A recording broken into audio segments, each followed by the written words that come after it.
as a way of introduction, we are going to have a discussion today largely concerning affordable housing and what the challenges are with that. We know that the housing market itself is in challenge, but particularly as it relates to market rate built but made affordable through incentives, that style of housing is something that is a challenge to us in these days and times.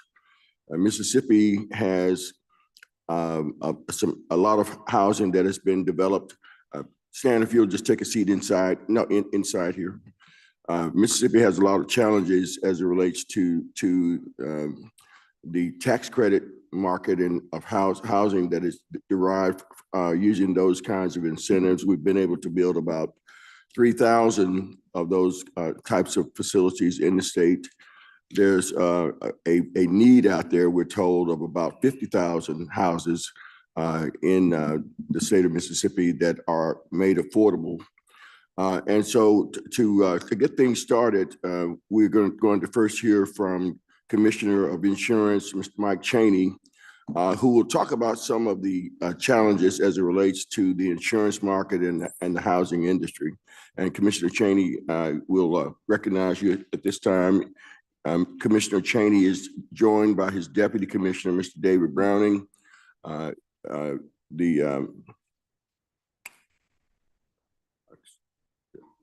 Is this director's rating, Mike? Andy Case? Director of the rating. I got you. Okay. And also senior legal counsel, Ms. Kim Causey. So, Commissioner, you're recognized. There we go. Ms. Causey is also Chief of Staff, and she's been writing most of the legislation that we propose to the committees, I guess, my 17 years as commissioner and many years before that for Commissioner Dale. So, Senator, we appreciate you asking us to come over. And we've got people here that can answer a lot of your questions. The question that you had asked us to address was affordable insurance for affordable housing. And in this case, affordable housing, we're defining as more than 4 units that are normally financed by the Mississippi Home Corporation. So, as I told you earlier, and I've told several members of your committee, that there's a possibility that we could take the Mississippi Residential Plan and tweak it by law to allow that plan to write coverage for affordable housing in the state that's financed by the Mississippi Home Corp. And that's basically low-income housing, Section 8, et cetera. And we could do that strictly through the residential plan. It would require some tweaking for the Gulf Coast. The residential plan is kind of a sister to the Mississippi Wind Underwriting Association. So what we would be able to offer is a very bare bones fire and casualty type of policy. And if you wanted liability to go with it, you'd have to go through a retention group, which we often use out of what we call a captive corporation. And that would run out of either Vermont or South Carolina or Tennessee, where you had a captive law. We do not have a captive law in Mississippi, so it would have to be operated out of another state. There would probably be no loss of income. That's a lot of what Section 8 or low income housing financiers want in case something happens to the building, but that's a very, very expensive type of policy. What we are looking at is providing you with the ability to address the mortgages, to be certain that they are covered in case you have a fire or a wind event. And along with a wind event, I would say that would probably be looking at what we call actual cash value for a roof. If you wanted replacement costs, that could be built in, but the premium would be higher. So that's basically the program. I'm not saying that we have that on the shelf. It would be something we could develop.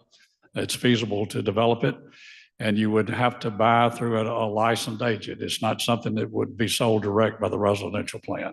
Similar to what we do with the Mississippi Wind Underwriting Association now. Okay, Commissioner, how is this residential plan being implemented today? And you're saying that we would need to tweak it to some extent. So the residential plan today will cover single homes or homes up to a fourplex. In other words, one home or a fourplex for 4 homes. We have very few policies in the plan, and that's simply because we have a very robust market. Some people don't agree with that, but we have a very robust and available market in the commercial side. Mississippi and Alabama seem to have weathered the storm with some of the things that are going on in the insurance industry today. So it's run by a board of directors that are elected by the various companies, and those are admitted companies, and they elect their board and we approve them. And we have 2 appointments as a commissioner on that board. Usually we put in agents who are well seasoned and know what they're doing. That means they have usually 15 to 20 years experience. And they are kind of the offset to the companies who may or may not want to write. What we have done is we've tightened up the rules with the residential plan because we had a lot of abuse where people would write and have what we call sudden fires, a lot of losses. And we've gotten around a lot of the fraud things that were going on back 10, 20, 30 years ago. So it's just basic bare bones insurance that will cover a mortgage. And you mentioned it's for single homes, currently for single homes and up to fourplex. Single homes and fourplexes, that's correct. So you know, a lot of the folks who are telling us they have issues right now are doing multifamily, a lot of them, mostly doing multifamily and a lot more than just 4 units. So do you think that this plan could be amended to fit their needs as well? It could be amended. It would take statutory law changes, and it could be amended to cover, say, an apartment complex that had 100 units in it, or complexes like the Mississippi Home Corp finances today. That's going to be a big issue, Senator, as we develop, and this state's developing economically. We've got a robust economy. You're going to have housing. So the time may be right to try to figure out what we can do to provide coverage.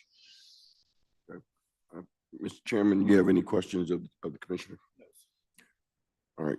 Any questions from other members?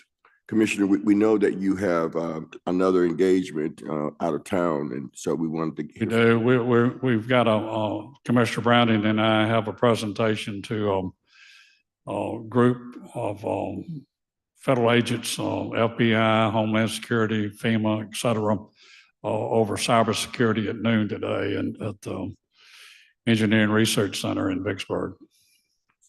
We appreciate you letting us be here, Senator. Commissioner, let me ask you this. I know that there's been some talk about the, as it relates to this whole issue with, what is the, I'm trying to remember the name of the program. The fire protection service and the money that's raised from a 3% premium charge. You know, which program? In the Senator, in the wind pool, yes. The Mississippi Wind Underwriting Association and the residential plan, we finance a lot of the fire protection, rural fire truck programs through a 3% non-admitted fee that goes to the wind pool, and some of those monies are peeled off for the cancer fund and for fire protection.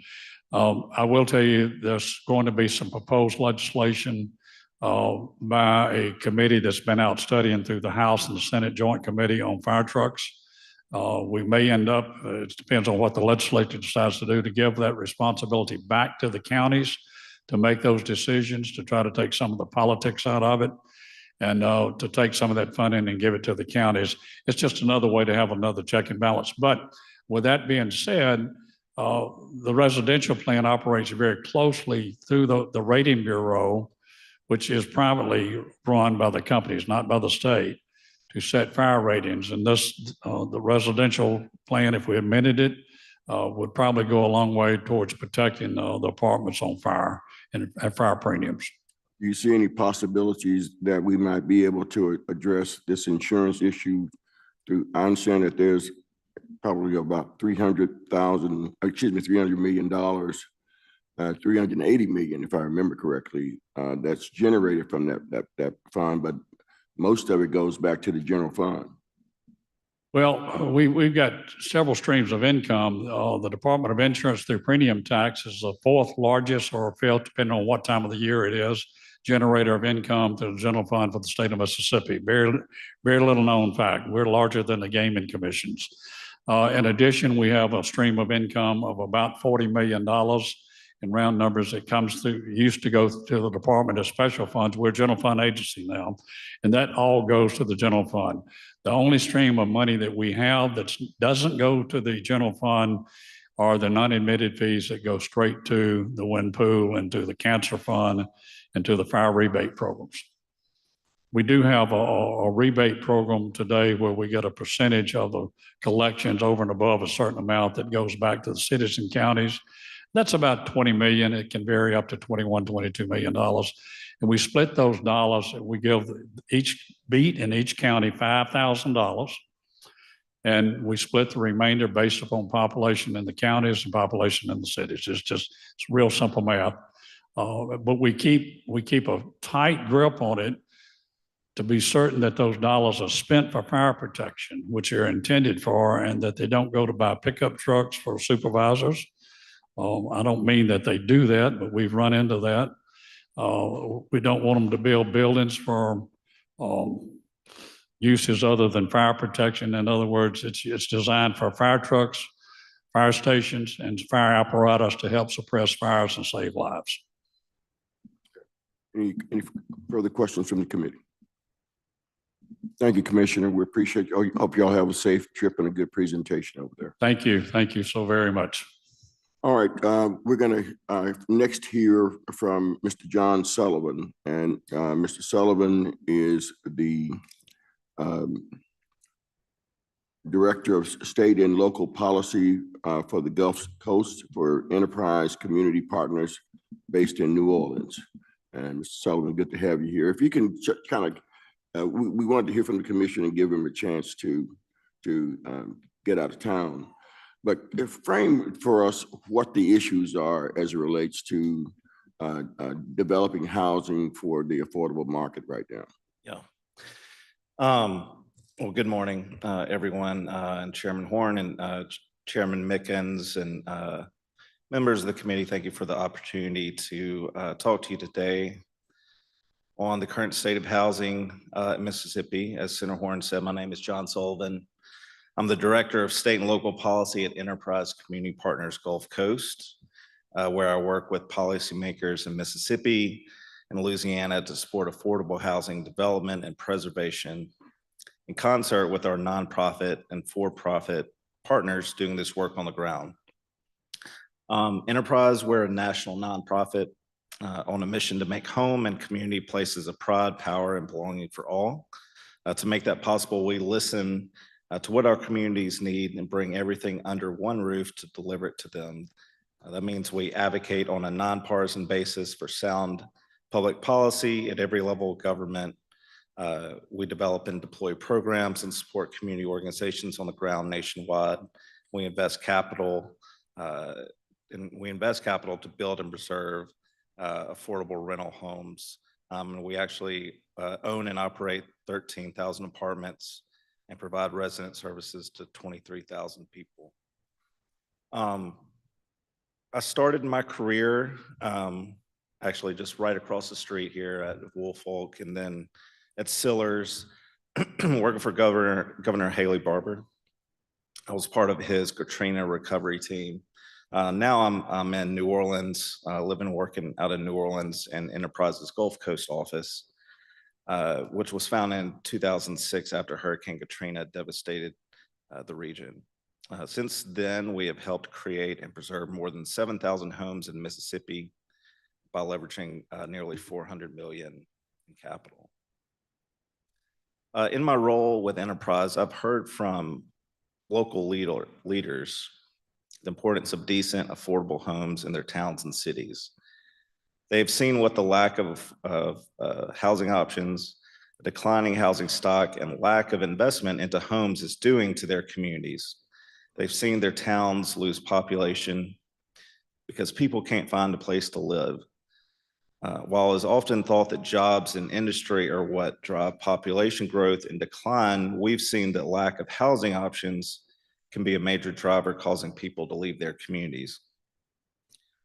We've also heard increasingly from the business sector that housing matters to them.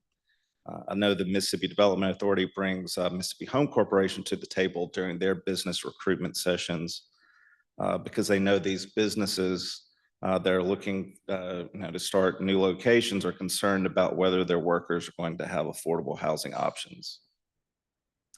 Quality housing plays a crucial role in stabilizing and strengthening neighborhoods. I know some of our partners, they're going to speak later, are going to talk about that. A rundown building with neglected grounds sends a message that residents are not maintaining the area, which can lower property values and deter further investment. It can become a hotbed for become a hotbed for vagrancy and crime. In contrast, renovating such a building into an appealing, well-maintained structure can boost confidence in the neighborhood's appeal and raise property values. Studies have shown that addressing blight and developing affordable housing can revitalize struggling neighborhoods by attracting new residents, constructing appealing new buildings, and eliminating areas of neglect that they may otherwise hinder private investment. However, we know that for far too many Mississippians, stable, affordable housing is out of reach. Rental affordability in Mississippi has followed trends we've seen around the country, and now more than half of Mississippi's renters are paying more than what is deemed affordable, according to the long-held principle that housing is unaffordable once its costs exceed 30% of a family's monthly income. So Mississippi and the national average actually just passed that 50% mark in recent years, going to the highest levels in recent memories. Now, the problem we face is fairly simple. The problem we face is largely a problem of housing supply. We as a nation are simply not building enough homes. We're also not giving lower income homeowners the type of neighborhood vitality and financial means to upkeep their homes so they don't fall into a degraded state and out of the housing stock. Now I want to talk about some of the compounding factors keeping housing supply down. One is a simple matter of economics, especially in Mississippi with lower incomes and lower housing prices. The cost of building a new home exceeds the income that can be generated from selling it or renting it out, unless those homes are sold or rented out to people in upper income brackets. To put it in industry terms, the developments don't pencil out. After the coronavirus pandemic, we've seen construction costs go way up. We've seen the cost of building supplies go up substantially. We saw extreme spikes in lumber costs 2 and 3 years ago, which have now leveled off. But the cost of building supplies and construction labor combine to push construction costs to a level where it's just not financially feasible to construct homes unless they're sold or rented at high price points. And of course, for homeowners, sharp increases in interest rates have made home ownership infeasible. The notion of a starter home, modest home that could be bought by young adults and they could build equity and use that equity to move into a larger home, those cannot be built anymore due to high construction costs and high interest rates. The second problem I want to focus on that contributes to a lack of housing supply are restrictive land use and zoning regulations from local governments. Again, we see this all over the country. There's extreme discrimination against anything but single family housing. Housing that may be less expensive or more financially feasible to build because it's building multiple homes on a parcel or building smaller homes, for instance, are ruled out by local zoning regulations. And of course, multifamily apartment style homes face tons of discrimination in zoning codes and face discrimination even when their plans conform to zoning regulations and are perfectly legal. We've seen mayors, city councils local citizen groups attempt to block affordable housing developments, which results in lawsuits and extended legal fights. These fights are usually won by the developer on the developer side, but the cost of litigation and delays can really discourage housing developers from building. The final problem I'll mention, and Commissioner Chaney just spoke on this, is the rising cost of insurance. What was once a simple operating expense that was taken for granted is now a major cost item that is cutting into what families can afford to buy and what developers can afford to build. We just completed, at Enterprise, we completed analysis of insurance costs in Enterprise's Gulf Coast portfolio. This was across Texas, Louisiana, Mississippi, and Alabama. These are properties where Enterprise serves as asset manager for our investors. And what we found is that the average yearly increase, looking back from 2017, the average yearly insurance premium per unit has increased from just under $800 in 2017 to close to $1,400 a unit in 2023. So this represents an average yearly increase of 10% a year. And that hasn't really been a steady 10%. It's been, we've seen peaks, time periods of kind of stability, and then, a 20% increase, and then a 15% increase the following year. But those are averaging, since 2017, 10% a year. This is a national problem that we're seeing. Mississippi and the Gulf Coast are definitely not the only ones seeing a spike in insurance. It's really a national crisis. I think in the Gulf, it's really largely, from what we understand, it's largely driven by wind costs and wind risk, hurricanes, and really just not just hurricanes, but bad thunderstorms, tornadoes. And it is maybe worse on the coastal areas, but it can be statewide because all those areas are subject to high wind, events like thunderstorms, these tornadoes, these straight line storms that come in. Now for rising insurance, affordable housing is uniquely vulnerable to these premium increases because of the restrictions in the rent that they can charge. Simply put, in order to get funds from the government, you're agreeing to keep the rents capped at a certain level, the level that they deemed appropriate. And not only that, Mississippi Home Corporation, these housing agencies, when they underwrite these deals, when they decide how much funding they go into these deals, they don't want to see a large amount of profit being made. So there's not a lot of funds going into some reserve. Usually, they want the projects to be underwritten very tightly, so they're only putting the amount of funding in to make the project run and have money for its operating costs and have some reserve. But these properties, they don't have a lot of reserve to tap into when you see those 20% increases and more. So it's really hurting the sustainability. We're talking about affordable housing again. This is going to reach the homeowner side. It affects market rate, multifamily as well. But again, on the affordable side, it's just you have partners that have limited operating reserves. A lot of them are nonprofits, so they're not going to have kind of other organizational financial resources to tap into. So it's a real problem with sustainability, and it really threatens, the financial viability of these properties going forward.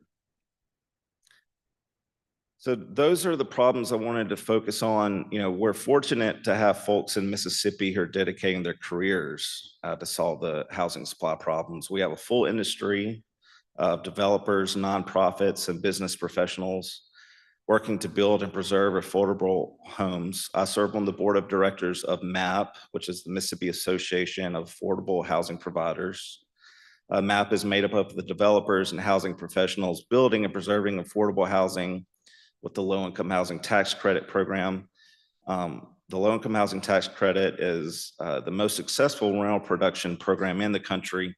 It's responsible for the vast majority of affordable rental housing construction. The housing credit is a dollar for dollar federal credit on income tax that investors and banks can use to offset their tax liability, and then they kind of give those to developers basically to build affordable homes.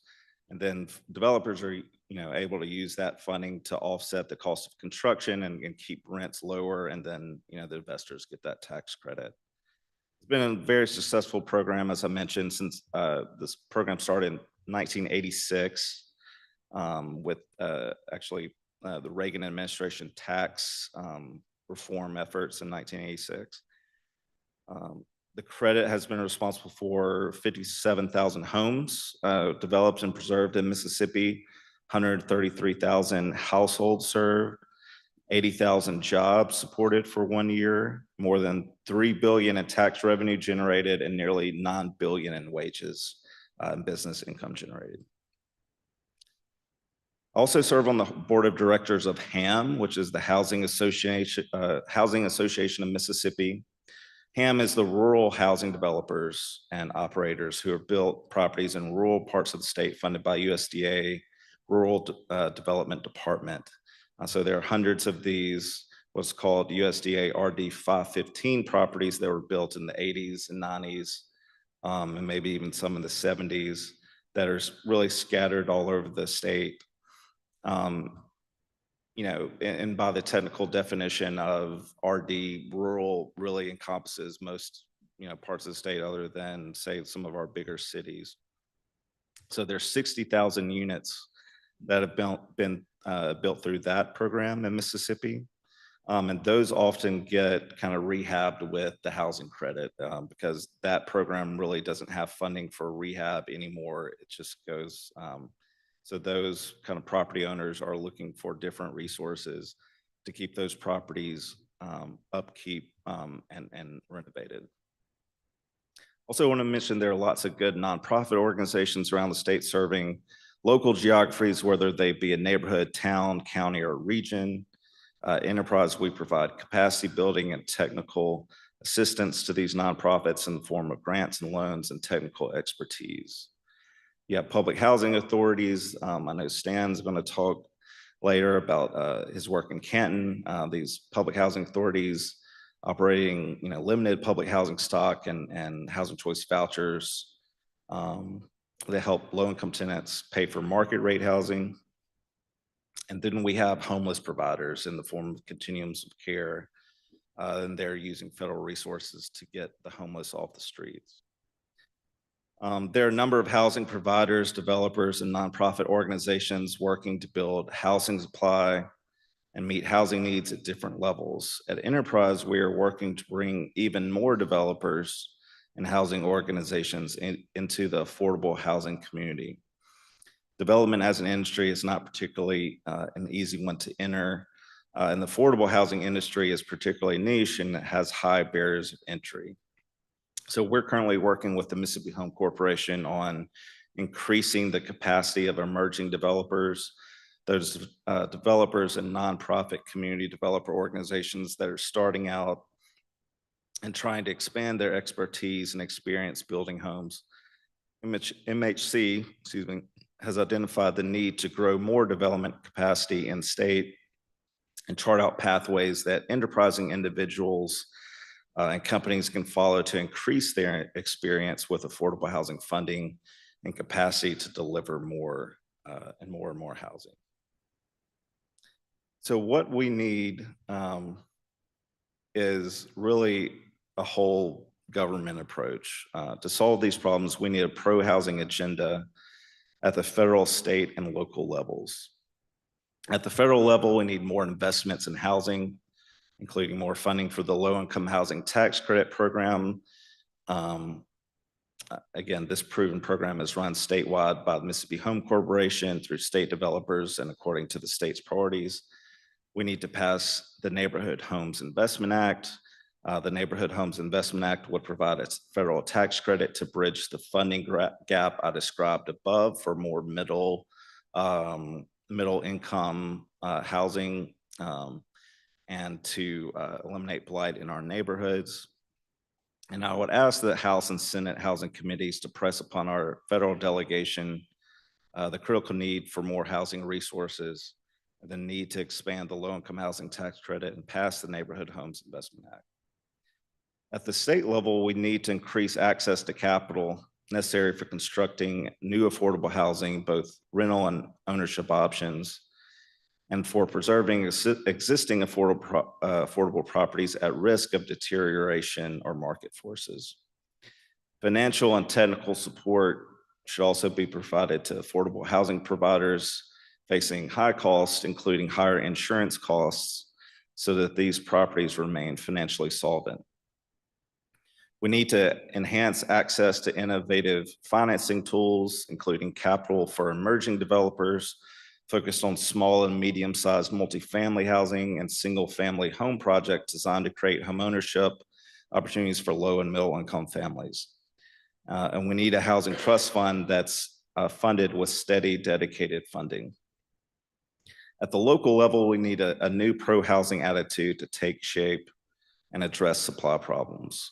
We need to implement land use and zoning reforms to permit a wider variety of housing types and increase density by default, establishing a simplified process where housing projects meeting established codes and requirements are approved automatically without extra reviews or hearings. We need to enable light touch density or missing middle housing. Options like single family homes and high density multifamily units like ADUs, duplexes, and triplexes to expand rental and ownership opportunities. We should update outdated regulations and processes that hinder the financial and practical feasibility of housing construction, such as modernizing building codes and zoning rules. Research indicates that reducing regulatory barriers has helped stabilize rent prices in areas implementing these reforms. That is what a pro-housing agenda would look like across all levels of government, and this is what it will take to get us out of the hole we are in. Thank you again for this opportunity to speak before these committees. And thank you for your work to build more housing to serve Mississippians. Thank you. Sullivan, Mr. Chairman, any questions? Members of the committee, any questions from members? Senator Michelle.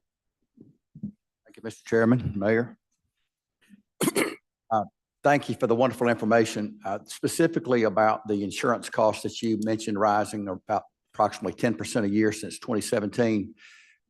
That seems to very closely parallel the costs of construction at that time as well. And of course, during COVID, home builders I talked to were having difficulty getting many components of the house, such as windows, doors, appliances. And so that slowed down the process as well.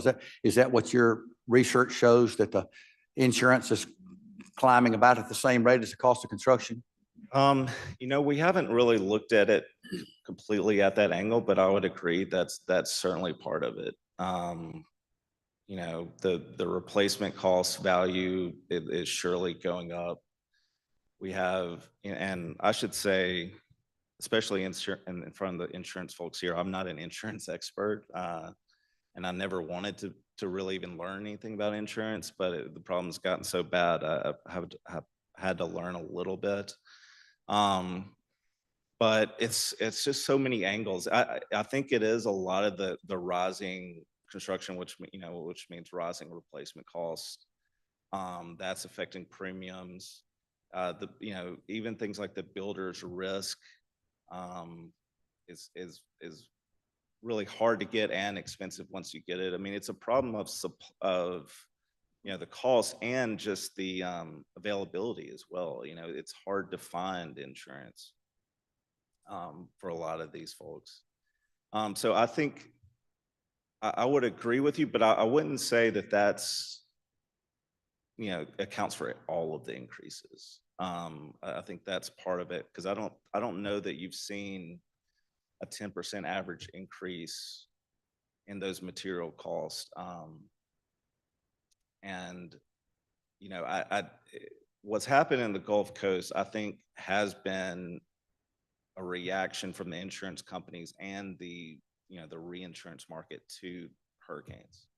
I mean, I think that's just clear. But you're absolutely right. There are a lot of factors at play. Question. Thank you, Senator Michelle. So, John, I'm gonna, my simple mind will try to simplify this.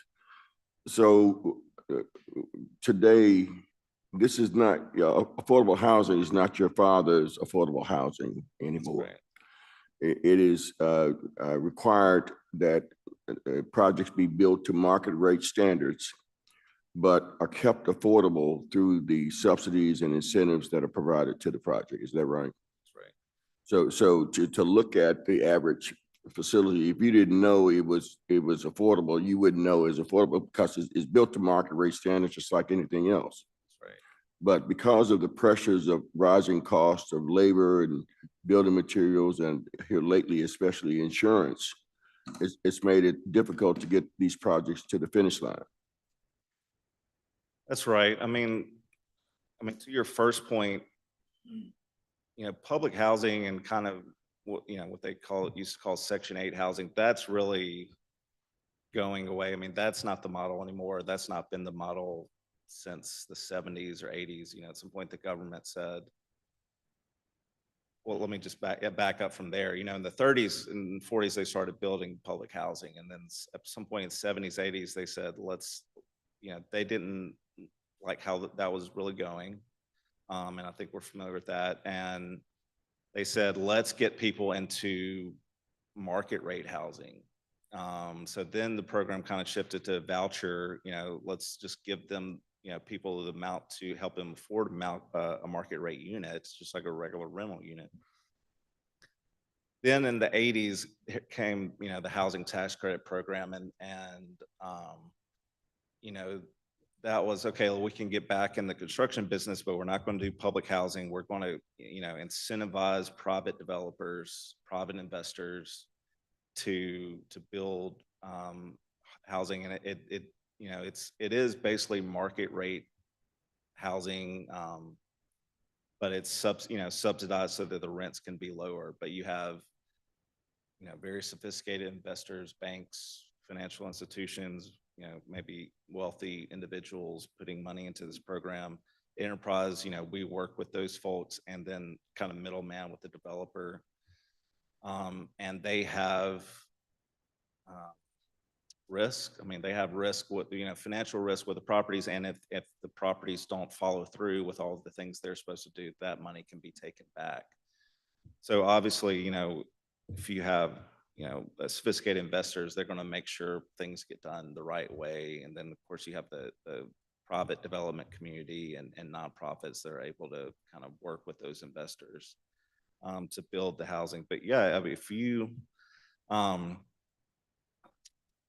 drove by it, I don't think you would see any difference nowadays between a housing credit property and like just a market rate regular apartment.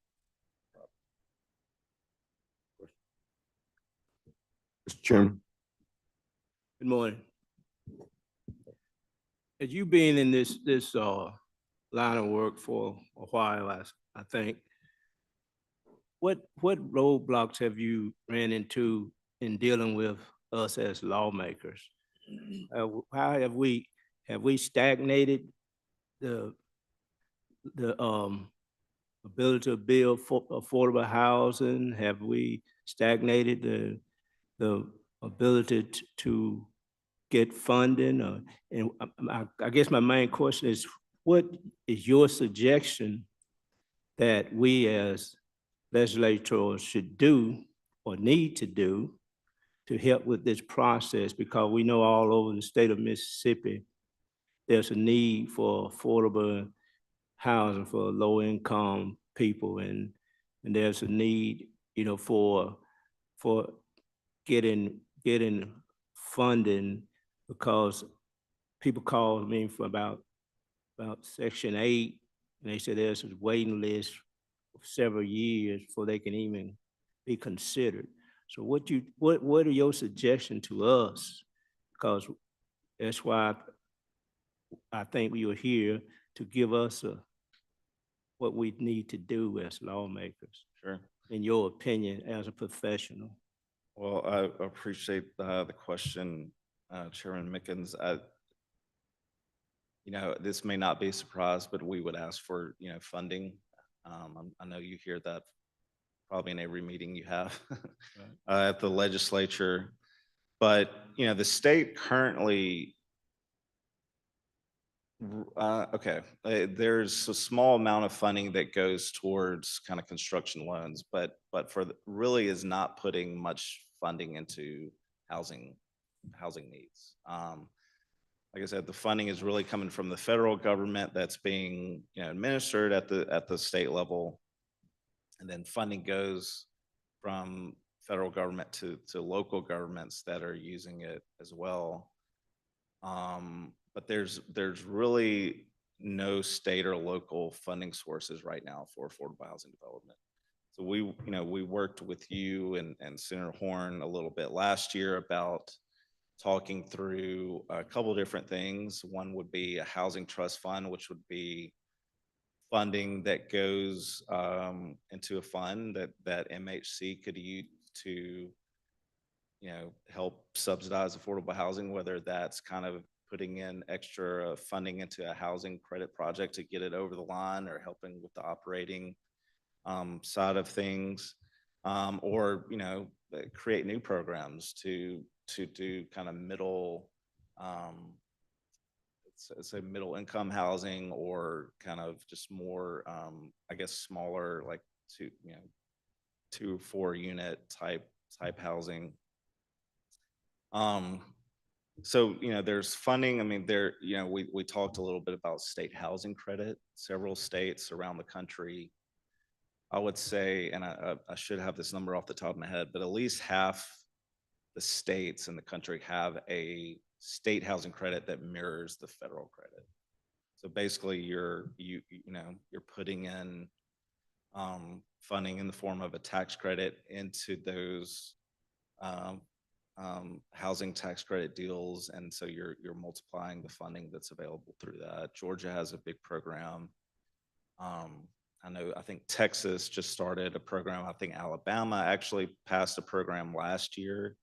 That was a housing tax credit that they, the governor had a kind of economic development agenda and an employment agenda that she thought, housing was an important part of that. So they actually created state credit last year.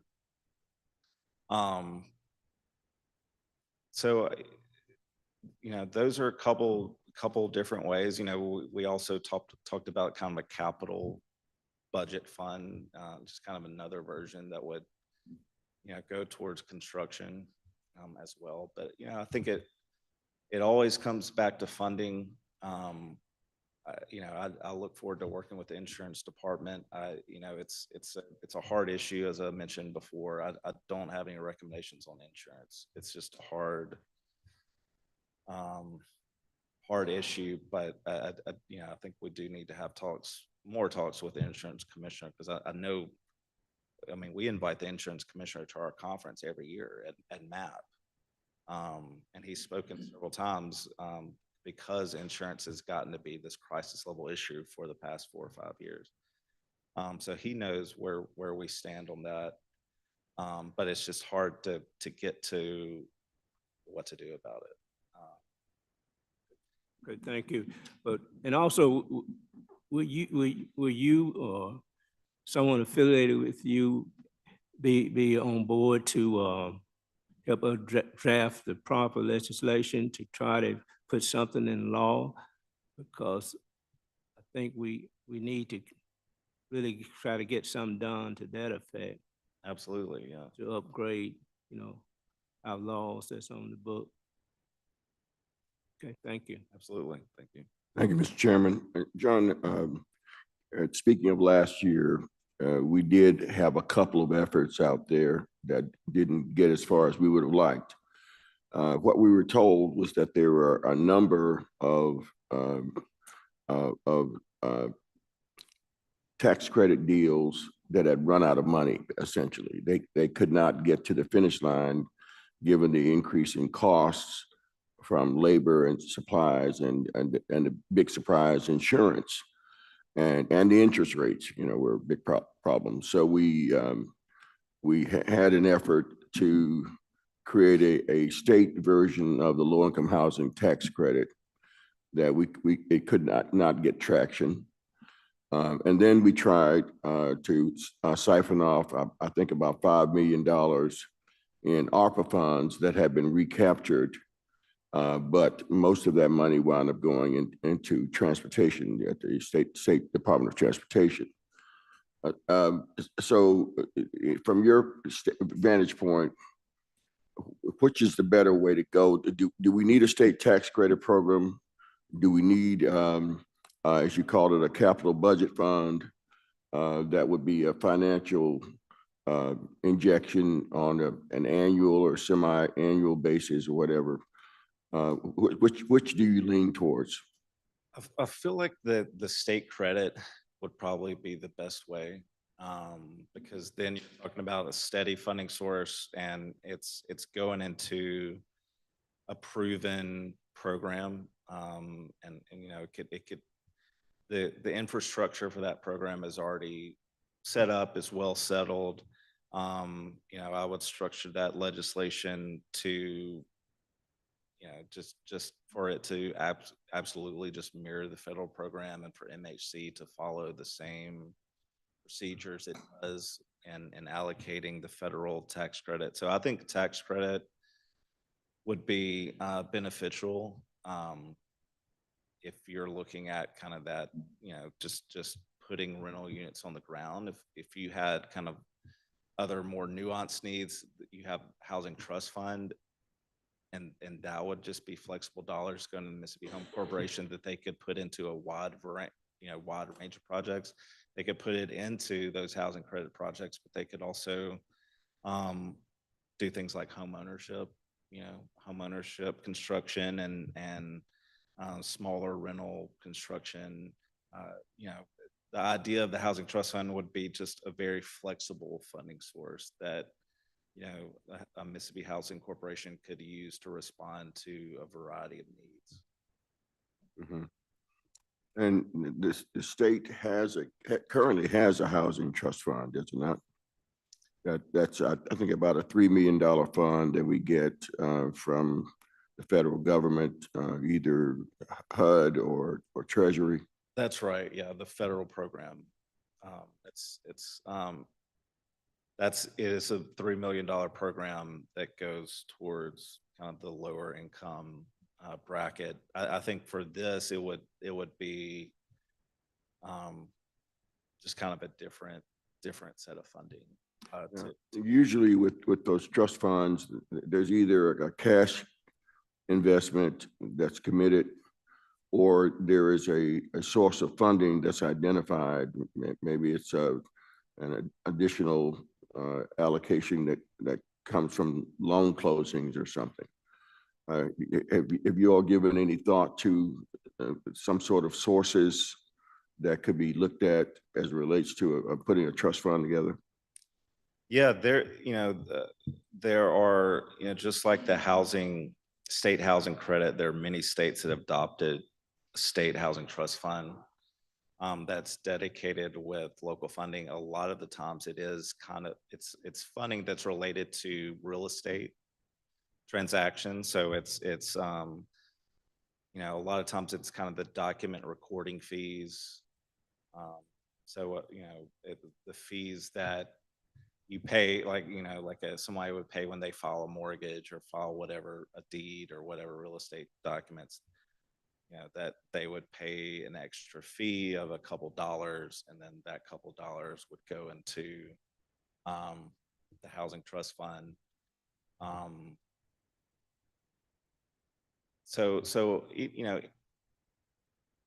That is usually, some states, they fund it through the normal appropriation process, but I think that kind of dedicated funding the real estate documentation, whatever that looks like, And, just kind of different fees that are part of real estate transactions that, or you could add to a real estate transaction, but then go towards building, more homes through Affordable Housing Trust Fund is what you want to look at. All right. Are there any greater challenges for housing development in rural areas versus urban? Well, sure. I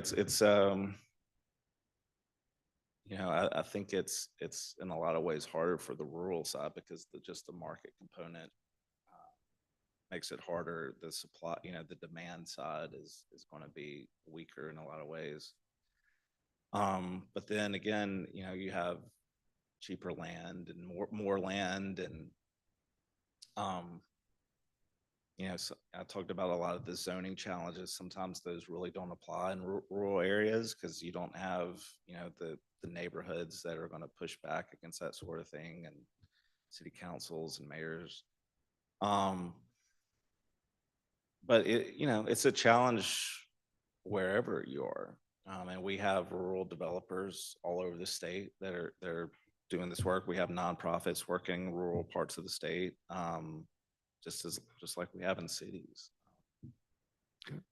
All right, and you also mentioned that you thought that access to capital and innovative financing tools might be something we could look at. Do you have examples of that? Sure. I mean, there are, there are kind of loan type products that you can use to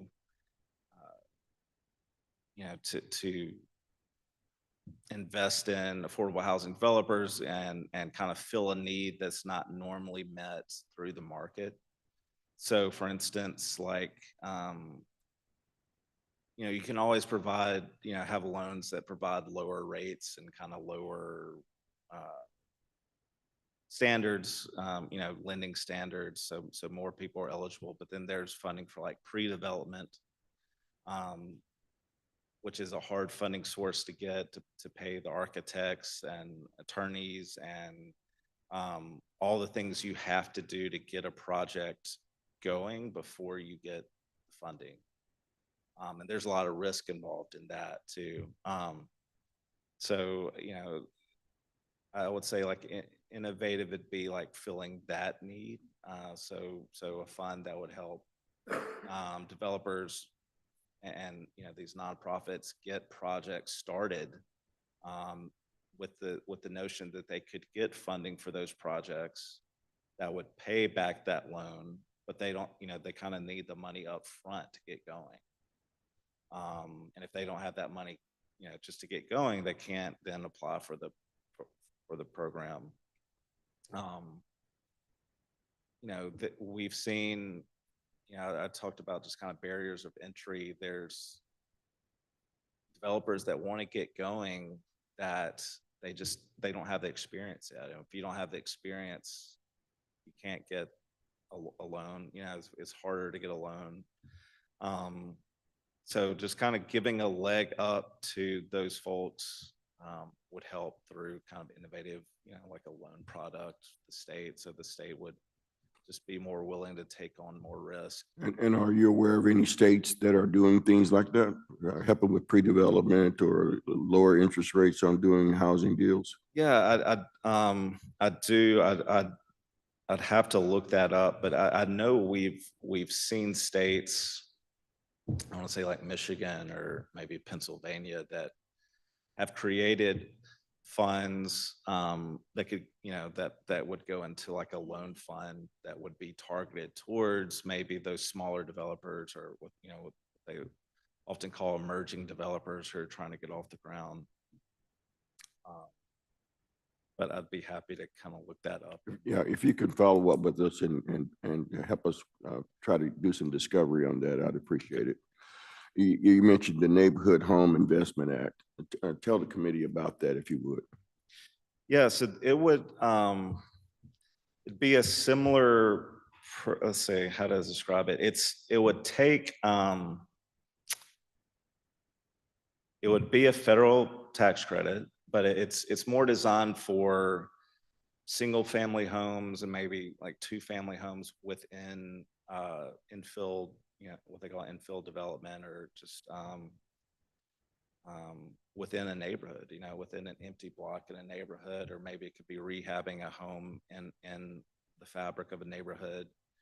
And just the economics of that, as I kind of mentioned before, with the high construction cost and insurance costs, it's hard to build a home that's affordable to anybody but kind of an upper middle income person build a new home. So it would in a way just subsidize that for more of a middle income.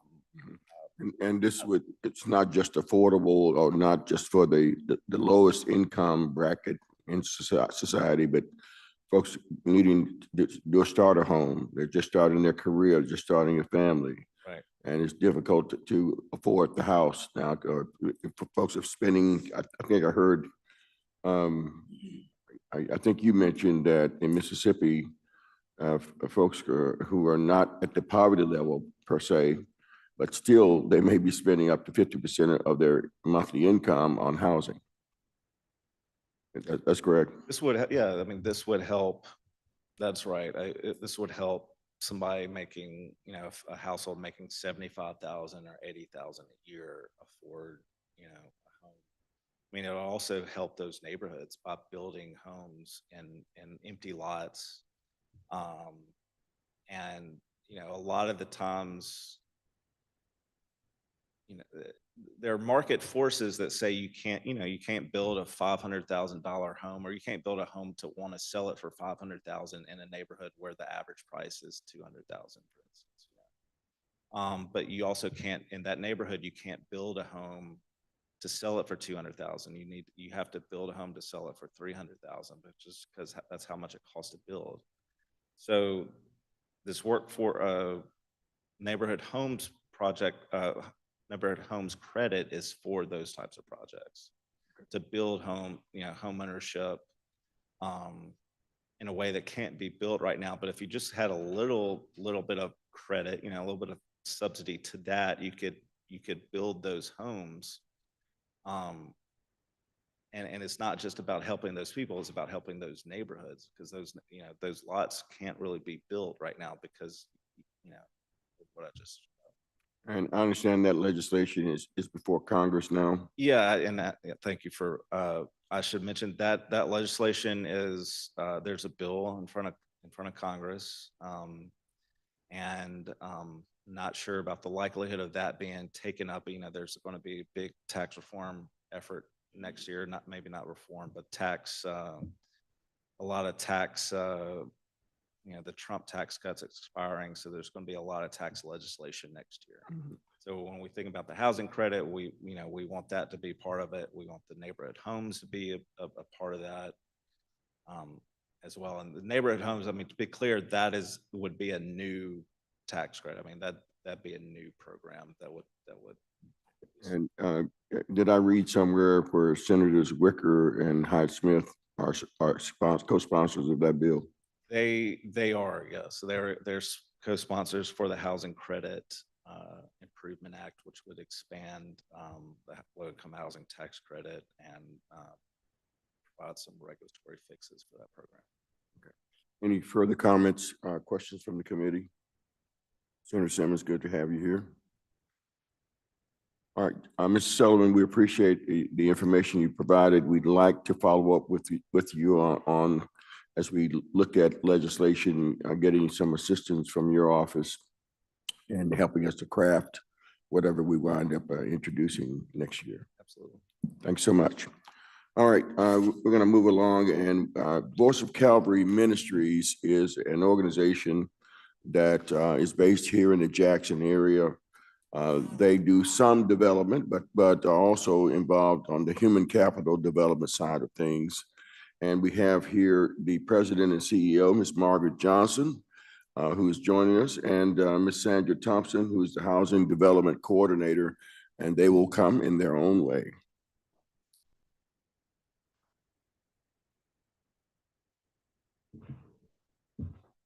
Good morning. Thank you for the invitation. My name is Margaret Johnson. I am the President CEO at Voice of Calvary Ministries. Voice of Calvary Ministries is a faith-based nonprofit that has been around since 1975. Over the years, we have really done how. Ms. Johnson, would you speak directly into the microphone, please? Can you hear me now? Okay. Over the years, we've done housing, rehabilitation, and construction with an emphasis in West Jackson. However, after Katrina, under the leadership of Phil Reed, we developed a 16 housing complex in Macomb for Katrina evacuees. So that was our first foray out of the immediate Jackson area in terms of housing development. But one of our most successful programs as a nonprofit is when we participated in the Neighborhood Stabilization Program through the City of Jackson and the Mississippi Development Authority. With that program developed by HUD, we acquired 37 abandoned and foreclosed properties in the Jackson area. Most of those were in South Jackson. And the program was designed not to make money, but really do infill housing where there was a dilapidation of affordable housing. And so we went in, acquired those properties, rehabbed them, and sold them to first-time home buyers. And to our benefit, the first-time home buyers, their principal reduction, we were able to get them in a house paying no more than $600 a month for principal, interest, and taxes. And so out of that program, we've only had one foreclosure in 10 years. So that's a testament to the work of a nonprofit and what they do and how they contribute to the community. This hearing is kind of timely because I was doing some research on affordability in the state of Mississippi. A 2022 report from the National Low-Income Housing Coalition says that about 32% of renter households in the state of Mississippi are cost burdened. They cannot afford the housing. And there is a shortage of 49,478 affordable housing units for person of extreme low income. So you say, why is that? Salaries, credit requirements really prohibit some people from attaining affordable housing. And so that's what we try to address with the various programs that we have. We're in the process now. We are a member of the MS 500 Continuum of Care that was established by HUD. And so we have the opportunity now to apply for $5 million in funding to build housing for homeless people and those at risk of homelessness. So this is why I was doing the research. And I think it's timely because in the city of Jackson, where we work basically in West Jackson, Jackson has a 48% home ownership rate. But the city of Jackson, I think, ranks 5th in the nations for rent, for high income in terms of rent. So affordability for a middle income person oftentimes is not applicable because they cannot meet the credit requirements. They have to have 2 to 3 times the rent in income. And so when you look at childcare and other factors, transportation, high cost of insurance, the affordability of housing really is not there. And that causes evictions, and that's increase in homelessness that we see day in and day out in Mississippi, and Jackson in particular. So it's really what we're trying to do. We apply for funding from Mississippi Home Corporation through the city of Jackson, but we're also doing outreach to foundations who has an empathy for affordable housing, racial equity, wealth building. And so we want to have grant funding so that we can reduce the cost of housing for our low-income people that we're trying to attract. When we have loans, that means we have to pay back. So as a nonprofit, we look to make money, but we don't look to just make an overabundance. We really try to put the savings for our end user, the home buyer, and that's where we are. What would be perfect for us if we had a revolving fund. that we will use for housing construction and home ownership particularly, so that we can keep using funds. When we build, we sell, put it back in and use it again for housing development. I think that goes a long way, as opposed to just always looking for competitive grants that are not always there for housing construction. We need to do it on a continual basis and not just when opportunity hit, we just take it up. But we need a consistency in terms of housing development. Voice of Calvary was a blight elimination partner with the city of Jackson, Mississippi Home Corporation. Through that program, we acquired 39 dilapidated, condemned housing over in the West Jackson 220 corridor. Voice of Calvary Ministries, along with Rosemont Community Services and Revitalize, we've probably acquired a total of maybe 220 lots that have been demolished. And so that area right now is primed for redevelopment. We are working with Hope Credit Union to secure funding for our first house so we can get some comps. No real housing development has happened in the city of Jackson in several years. So we're trying to really get a foothold in that. We're working with an organization to do some micro parks in that area. So we want to really revitalize the area, not only with housing, but community services and other programs that the residents can be proud of and really participate and really try and bring people back into the city. I'll let Sandra talk about affordability. Any questions? Okay. Questions of Ms. Johnson before Ms. Thompson comes up? Ms. Thompson, excuse me, Ms. Johnson, I have a couple of questions. You mentioned that I'm assuming when you said the revolving loan fund, that was something that the state could do to help. I think that would help. We wouldn't have to keep seeking funding. And once we build a house, sell it, then we put that money back into the fund to build other houses. And I think it would be self-supporting in that it would be used for continuous new construction. And I think that would give us an opportunity to really have an impact and not just piecemeal, but have a consistent revenue stream that can match HUD funding or city funding or Mississippi Home Corporation funding. Now, would this be from a one-time injection into that revolving fund, or are you anticipating money going in every year? One-time injection, depending on the amount, but yes. Right, okay. And any other things that the state, in your opinion, might be able to offer that would help this effort? I think so. Mississippi Home Corporation, we work well actually with them. Sandra has been talking with them about the Housing Trust Fund. We are in the process now of certifying as a CHODO, Community Housing Development Organization, so that we can participate or secure the set aside that comes from the city of Jackson and Mississippi Home Corporation for acknowledged or designated CHODOs. Mm-hmm. Okay. All right. And you mentioned that you are in the running for a $5 million grant. A $5 million grant through HUD. HUD has put out a COC bills, which is a one-time funding. Every COC or continuum of care is eligible to apply. We were selected as an organization in our COC that serves Copiah, Hinds, Rankin, Madison, and Warren counties to do the application and secure the $5 million funding.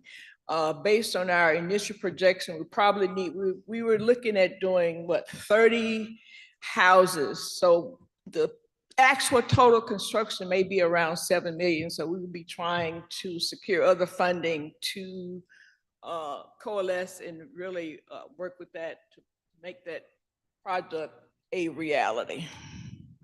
Okay. All right. Thank you. Thank you. Ms. Thompson.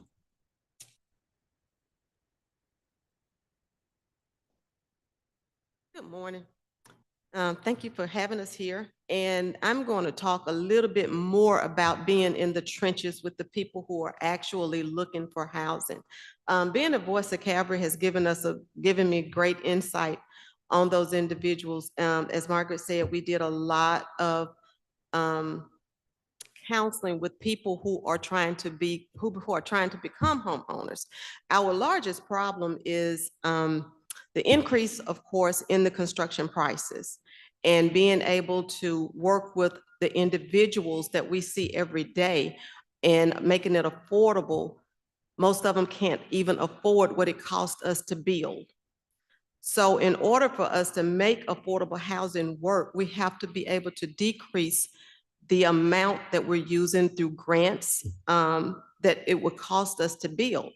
On top of that, also, we need more money towards the homeowners in order to reduce the principal balance to make it even more affordable. So we have to really stack one program on top of the other in order to make it affordable. The homeowners are usually stuck with high interest. Our largest population that fall through the cracks are our people who are on incomes that don't fluctuate. They are on fixed incomes. Most of them come to us, their rental is usually around $800 to $900. That's just for a basic place to live, where their income is only running $1,200 to $1,500 a month. So it makes it impossible for them to be able to live. And in order for us to get them in affordable rental places, we have to be able to build and just put them in there. Some of them don't qualify because of the income. They don't qualify because of the credit. And we work with them to get them to that point. But if we don't have the properties to put them in, they're still falling through the cracks. There are several people who are on fixed income who want to become homeowners. We don't have enough subsidies in order to allow them affordable housing in some of the areas that they want to live in, or even in the areas that they can afford to live in. So even some of the smallest or the lowest income areas have the highest rental. After COVID, we saw a great increase in rentals. We had a lot of investors from outside of Mississippi coming in, and they bought them up. They increased the prices. That caused a lot of people to become homeless or look at becoming homeless. So we're still trying to service those individuals. We don't have a lot of money to assist them with rental when they're getting behind. We don't have a lot of money to assist them with actually purchasing. So we're working with the banks who have been really, really good with trying to help us create different programs. They're even coming up with more down payment assistance money, but it's still not enough to help them get into affordable housing. We need money in order to help us to reduce our costs in construction, as well as reduce their principal balance to make it even more affordable for families. Is that your presentation? Are you finished? Yes, go ahead. Okay, Mr. Chairman, any questions? Senator Simmons? Thank you, Mr. Chairman. I have a question for Ms. Johnson. Okay. I think I heard you mention that you all are trying to provide housing for the homeless? Yes. Okay, so what are your plan of action in doing that, and how does that look? Can you explain to us your plan of action in doing that, providing housing for the homeless? We are applying for a grant in order to build houses for the homeless. With that being said, we don't have to comply with a lot of the income situation. We don't have to comply with a lot of the credit situations. We have, with us having the housing and having built with grant funding, we can put them in housing without having to do a whole lot of not record keeping, I'm sorry, that's the wrong word. Without a lot of stipulations on the individuals that need places to live. Okay. Does that answer your question? Yes, Okay. ma'am. Thank you so much. All right, thank you, Senator. And Ms. Thompson, what about tiny homes? Are you all looking at that at all? We are not looking much at tiny homes. I mean, there's a place for it, for just individuals who would be living in one particular place. We deal with a lot of families, single parent households. And the tiny homes don't always fit, but they would fit if you just had individuals that were going to be in them. So you do need a diverse, diverse properties in order to accommodate more than one particular type. There are homeless families, there are individuals that were homeless, there are homeless people with mental, issues. It's just diverse. So it's important to be able to cater to everyone. Thank you. And have you done any forays into a lot of this tax forfeited property that exists in the central Mississippi area? Yes, but being able to purchase it, having the funding to purchase it and rehab, or even build on them. Okay. Is an issue. We don't always have the funding. Okay. You mentioned that, and I've heard this from real estate agents, I've heard it from folks who are in the housing industry, that these speculative investors that are going all over the country and buying up what they consider housing that's a good investment, Right. wind up driving the price of the housing up once they acquire it, and it displaces people. Correct. So you're seeing a lot of that in the central Mississippi area? We have everywhere. Central Mississippi, some of your smaller areas, you're talking about some areas of Madison County, like Canton, Sharon, Vicksburg, Warren counties, Papaya counties. Those are major places where we have fixed income people. And when the price of housing goes up, there's nothing they can do. And so we're working with a lot of those individuals as well. And you mentioned down payment assistance often is a challenge. Do you do a lot of work with the Mississippi Home Corporation for their first-time home buyers program with the down payment assistance? We do. They are just rolling out a program with a up to $25,000 program. But I don't think we can use that money in the city of Jackson. And we're working also with the city of Jackson. The only thing is most of the time, those funds are limited. And if certain funds cannot be put together on one purchase, if you have a family and you build a house and it's $200,000, they only qualify for 125. You got to try to make up the difference somewhere. And there's usually not enough for down payment assistance. And you say the city of Jackson is not eligible for this new program? Yes, the city of Jackson have their own funding from HUD. As an entitlement city? So yes, so they do have a down payment assistance, yes, but their funds are usually limited. Okay. Further questions? Thank you, Ms. Thompson. All right, thank you. Our final speaker for today will present on the activities of the Canton Housing Authority. Mr. Stan Beasley is the executive director there, and we had, just for FYI, we had an opportunity to visit Mr. Beasley as one of the two sites where we did tours of affordable housing development sites, one in Madison County and one in Rankin County. Richland, I think, was where we were in Rankin, and Canton, of course, in Madison County. And Mr. Beasley, great to have you here. Good morning, Senator Mickens, to the panel, Senator Horn. I didn't write down a whole lot of information, but you were asking, I think the purpose of this hearing is what's actually needed in the affordable housing arena. One of the things I think the legislature can do is provide some funding for housing trust banks. What I mean by that is entities that are participating, such as Voice of Calvary and other nonprofit entities, where we can go out in these communities and can land bank these homes and hold them, because the private investors are buying them all over the state and raising the rates. What that's doing, that's putting a lot of those homes may be affordable homes, Well, now they're moved to more of a market rate home. So now that puts additional pressure on the available affordable housing units.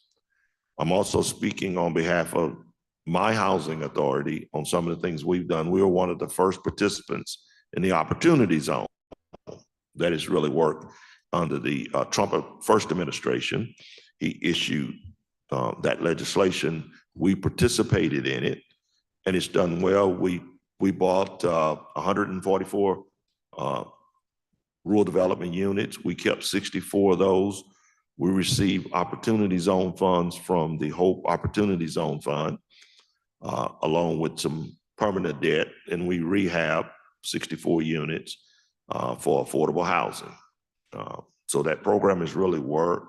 Investments came in, not a lot of restrictions around those investments, so we really appreciated that. But from the public housing perspective, I think some state tax credits set asides would work well. We are aging our public housing in the state of Mississippi. So we've got some stock that's been built in the 40s, the 50s, the 60s, and the 70s. And so what's gonna happen? Those assets are gonna start to go away. And then so those communities will not be able to house those individuals because majority of the public housing authorities in Mississippi do not have a voucher program, which is a tenant-based voucher or a project-based voucher. So then that means we have to go to the rule, where if you don't have the units built and the impediments that we have in building units, such as cost, rising costs, insurance, then now those public housing units won't be able to be replaced. So we're facing that. HUD has allowed us to enter a program called RAD, which is the Rental Assistance Demonstration. We're participating in it. What that will allow us to do is rehab our public housing. We're going to tear our properties down, is what the proposal is, and build them back new, which should give us another 70 to 80 years. Our properties were built in 1952. So that I can tell you that's an old property. It does not have a lot of the amenities. When public housing was built in the South, a lot of them did not have air conditioning units. So some of us are going back, putting air conditioning units in those units, but the problem is the units were not designed for AC. So now you create mold, moisture problems. You can't get the water out, the electrical systems don't. So there's a lot of upgrades just to add a central air unit to that property. My RAD program that we have, and the reason why I say state tax credits, we could use your help. Senator Joseph Thomas submitted a bill on our behalf last year in the last legislative session. We needed about $1 million from the state to help us complete our $25 million transaction. Senator Wicker and Senator Hyde-Smith gave us a direct appropriation through the omnibus bill. We got $2.2 million from Senator Smith and Wicker. I'm sorry, yes, Senator Hyde-Smith and Wicker. And then we had some more lasagna financing. We need about $1 million to finish this project. So if we had some state funding, we could wrap this up, start construction, replace this public housing. We want to replace 150. We have 150 public housing units. One site has 130 units, the other site has 20. We're going to replace the 130 unit site with 100 units, reduce the density, increase the amenities, kind of give the people a little bit more elbow room on the property, because most public housings are very condensed. And so you got a lot of people on top of one another. One of the issues we're seeing as costs rise, our tenants have a tendency not to move out. So those tenants that are upward trending in incomes that are working at Nissan, they will not leave our properties. Senator Grassley passed some legislation, I think in 2017. Once they exceed about $100,000 in our market, then they have to move. So, but we have tenants making 80, 90, and 100 that should move to that next tier up. But they're saying, I'm gonna stay here. So now that creates a problem for those that are trying to enter into the program. So, and this is a statewide problem. This is actually, it's a national problem. It's just not a Canton problem, okay? We're one of the few housing authorities that have tried to branch out and do development, as you all saw yesterday. We took a blighted area that had units and tried to enhance that whole area.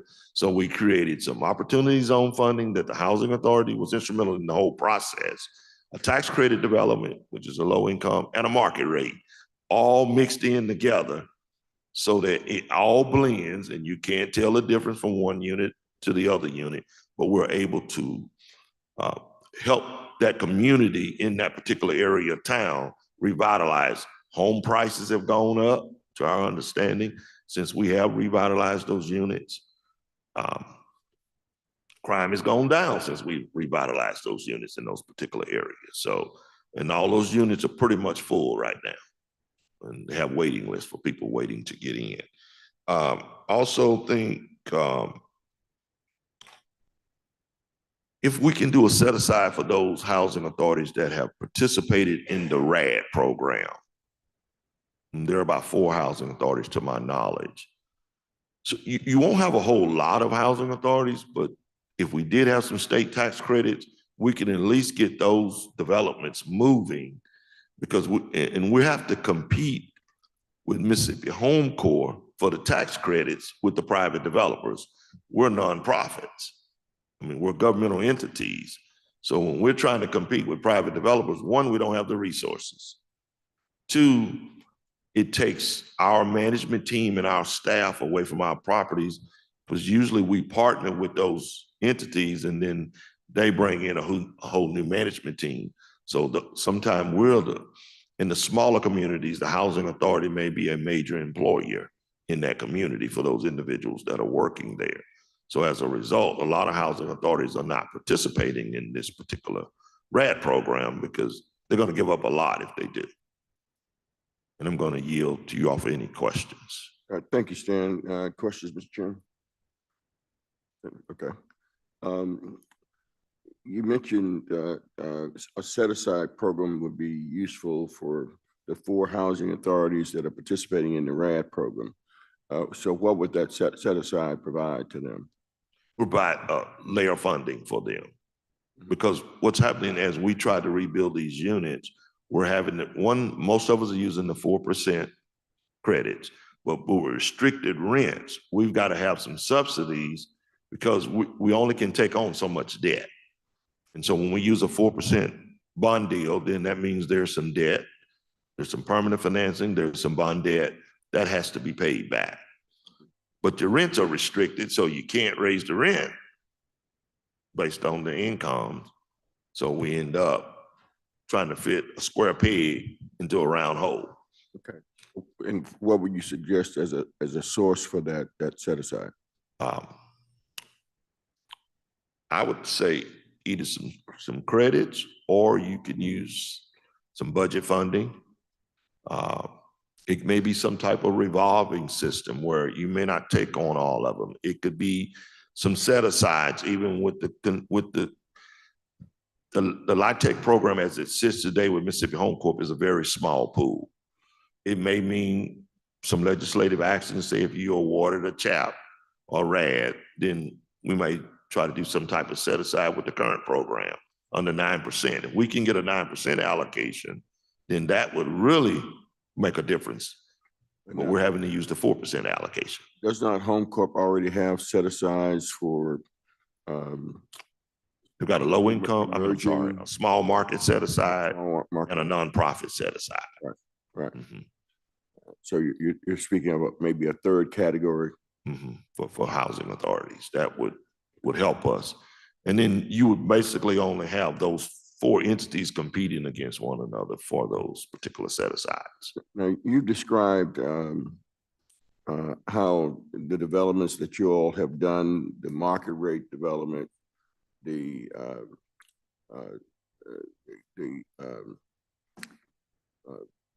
guess the opportunity zone. fully subsidized, but but heavily subsidized units and then units that are partially subsidized. Correct. And that it had a tremendous impact on the surrounding communities, on the overall property values in the surrounding communities, what it has done to spur economic development in the area. So the economic impact of that redevelopment and repurposing has been real and has been profound, it sounds like, in your area. It has been. It's very real and very profound. It has made some changes. We've seen changes in the attitude of the neighbors. Mhm. So, and as well as their economic benefit for their housing units. And can you speak to the, you look at those units and you don't know what's market rate and what's a subsidized unit. As far as people's attitude about, I live in a market rate building facility, and you all are over here in that subsidized. So you don't see any schisms or friction between those groups, do you? No, we do not. We do not see any, none whatsoever. And are you familiar with that neighborhood, the Neighborhood Home Investment Act? No, I'm That not. Mr. Sullivan mentioned, that's going through Congress right now. I've heard a little bit about it, but I have not been able to really read in detail. Some things we have to wait to the final. One of the issues that we are up against is there are some programs that housing authorities in and themselves are not eligible to participate in. I don't know why. It's a congressional, under the statutes from the Housing Act of 1937. So some things I kind of wait to see what the final results are before I go and try to research them, because a lot of times we're ineligible participants. I don't know, it's because we get federal funding. I don't know what that particular rationale was behind that.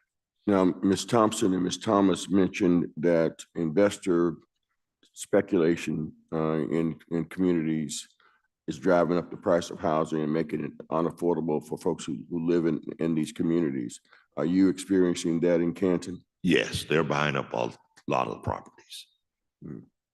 They're buying up quite a few properties in Canton. As soon as they hit the market, and matter of fact, we're getting, I'm sure, I don't know if you all have received it, but we're getting phone calls. I mean, it's just, we own some houses that we bought that were foreclosed on, that we bought to try to age or move some of our public housing residents out of the public housing or anybody else in the affordable housing market to move them into home ownership. But we get calls every day. I get calls on my personal home. Do you want to sell your home? You know, and they're closing so quickly. And that's the caveat for the sellers, because they're not having to go through a long closing process. Once you say yes, within about 2-week period, a wire is in your account in less than 2 weeks from the time that you say yes on that phone call. It's moving so quickly. Can you imagine if you're selling to someone else, you got to go through the closing, you got to go through the bank underwriting. And as you go through this long process, they're calling you with money waiting in hand, and they're wiring the money to you. Everything is done electronic signatures. It's a closed deal. That's what's so appealing. And they're paying pretty close to what you're selling your home for. And you also are aware that in Madison County, there's a lot of growth and development. Canton is a Yes. part of that. You got Nissan there. You just acquired Amazon. Well, you had a fulfillment center for Amazon, and now the data centers. As far as workforce housing is concerned, are you having much in the way of conversations with the Amazons of the world concerning the demand for workforce housing? We're trying. I've made several phone call attempts. Amazon has 3 markets that they service that they put, I think it's somewhere north of 1.5 billion in funding for housing. Seattle, DC, and Tennessee. I think it's Nashville area and in Tennessee. So we're trying to ask them to make Canton a part, Madison County and probably North Hines County a part of that circle and add us to that 1.5 billion. So we will be trying, we will be calling. That would relieve some pressure if we could participate in that housing funding program. Okay. All right. Well, thank you, Mr. Beasley. And you have any further comments before we? Yes. Okay. John, someone mentioned about the housing trust fund that's over at Mississippi Home Corps. Mhm. Those dollars are very hard to use because the federal government is for the market that's at 30% or below, pretty much AMI. Well, if you're at 30% below AMI and the rents are north of that at 50% rent, I mean, you really can't use that. The funding can't be really used. You need a voucher program to be utilized with that particular funding. And the waiting list is so long on the voucher program, so that particular funding just sits there, and it's so difficult. And it's a federal guideline, so you can't really get around it. We possibly can use it, but sometimes the hoops we have to jump through to get to it is a little tough. So are those trust fund conditions uniform in all 50 states? Yeah, that particular criteria is uniform. It's 30% or below AMI. So you need some additional funding to make that really work, because the tenants that are coming in, 30% of their income, 30% below AMI. I mean, we're probably talking real low. That's our market for public housing. So you can't have an $800 rent and somebody paying $200. That won't work. You're gonna have to have a subsidy in between. Okay. I mean, I thought that purpose of the trust fund was to provide the subsidy. It's to provide the subsidy, but you have to accept the tenants or the participants. Income. Their income has to be 30% or below of the area median income. Well, you can't charge them over 30% of their income for rent. Right. So that when you multiply that 30%, they're not getting to the $800-900 rental. And so it's designed for folks who are in extreme poverty. That's right. But you got, in order to make it work, you got to have some other kind of subsidy. You're going to need probably a voucher program to make it work. Well, why wouldn't I guess Home Corp require? I don't know if they could, but the regional housing authorities just set up to dedicate so many of their vouchers for the trust fund program. They can, but they're maxed out on the waiting list. Yeah. So as she said earlier, they're maxed out. So there's no more vouchers to give out. And the existing tenants that have them, they're not going to give them up.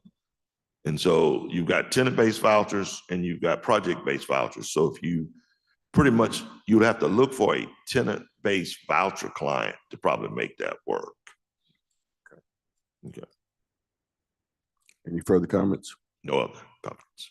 Okay, Mr. Chairman. Any other questions for me? Senator Barrett, good to have you here. Any questions? Please remember me for next year. We're coming back. Oh, we're getting your request ready, Mr. Beasley.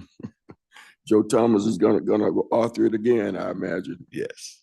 Well, we really need it. We want to get this thing finished before we lose our congressional, clout.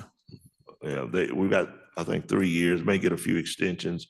I don't want to disappoint Senator Wicker and Senator Smith that we couldn't use 2.2 million that they gave us. So we need your help. Mr. Chairman, any final remarks?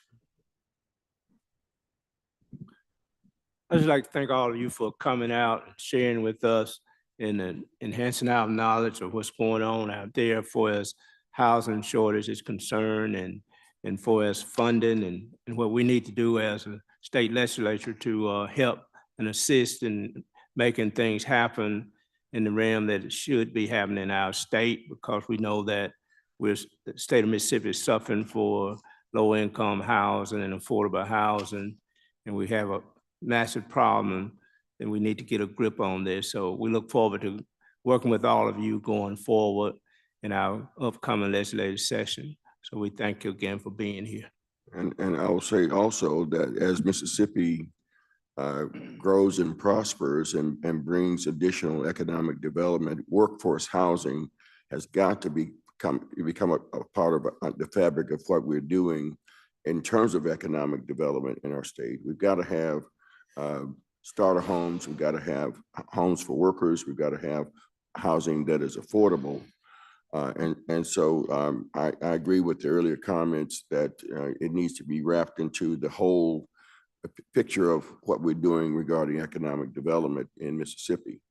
And I appreciate Mr. Sullivan's interest and willingness to work with us as we look at different funding options, different policy changes that we need to make, but also invite Mr. Beasley to join in that effort, along with the ladies from Voice of Calvary Ministries, Ms. Johnson and Ms. Thompson. If you have any ideas about legislation, or if you have read that, oh, look at what they're doing in Michigan, we'd love to hear about that, and would try to incorporate that into what we plan for legislation come January. So if there's no other question or comment, Senator Simmons, move that we rise and report.